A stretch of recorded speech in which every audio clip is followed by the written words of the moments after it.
የዚህን ፊልም መጨረሻ ማየት አለባችሁ። ልብሷን በሙሉ አውልቃ ሰውነቷን ብቻ ለመሸፈን የውስጥ ልብሷን አስቀረች። ወደ በረዶ ሐይቅ ውስጥ ገባች።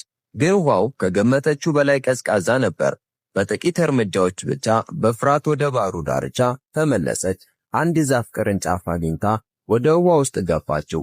ቅርንጫፉ የሚሰጠውን መንሳፈፍ ተጠቅማ ወደ ሐይቁ መሃል ለመዋኘት ሞከረች። አውሮፕላን እንዳለ አወቀች። እናም እሷ ደግሞ ከአደጋው የተረፈችው ብቸኛ ሰው ነበረች። አንድ ባልደረባዋ ተርፎ ነበር። አውሮፕላኑን በጥንቃቄ ከፈለገች በኋላ 2 ቦርሳዎችን አገኘች። ነገር ግን ወደ ኋላ ስትመለስ ድንገተኛ የሆነ ጩኸት ከባህሩ ዳርቻ መጣ። ቀረብ ብላ ስትመለከት አንድ ትልቅ ቡናማ ድብ ነበር። ክብደቱ ከ1 ቶን በላይ የሚመስል ነበር። ስለዚህ ድቡን ለማስፈራራት ጮክ ብላ መጮህ ጀመረች። እንዲያውም የመጨረሻውን የቸኮሌት ፓኬጅ በላባት። ያለ እርሷ የመጨረሻ ምግቧ ነበር። ድቡ ወደ ባልደረባዋ አስክሬን ተራመደ።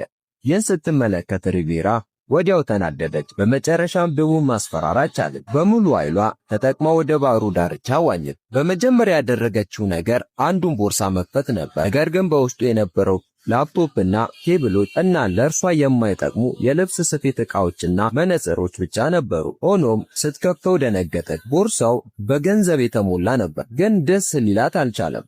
አሁን ያ ገንዘብ ለእርሷ ምንም የማይጠቅም የወረቀት ክምር ብቻ ነው። ድቡ ተመልሶ ሊበላው እንደሚመጣ ተጨነቀች። ስለዚህ በፍጥነት ጎትታ አርቃ ወሰደችው። የውሃና የምግብ ችግሮችን እንዴት መፍታት እንዳለባት ማሰብ ጀመረች። ከእንስሳት ቆሻሻ ጋር የተቀላቀለ ስለሆነ በቀላሉ መመረዝ ሊያስከትሉ በሚችሉ ባክቴሪያዎች የተሞላ ነበር። ውሃውን ማፍላት ነበረባት።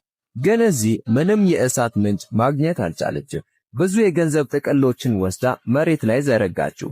ከዚያም መነጽሯን እንደ ማብለያ ሌንስ ተጠቅማ የፀሐይ ብርሃን አሰባሰበች። ብዙም ሳይቆይ ጭስ ከገንዘቡ መውጣት ጀመረ። ለጽናቷ ምስጋና ይግባውና በመጨረሻ እሳት መፍጠር ቻለች። ይህ በጣም አስደስቷት ነበር። በአቅራቢያዋ አንድ የጠፍጣፋ ፍርስራሽ አገኘች። የማያፈስ መሆኑን ካረጋገጠች በኋላ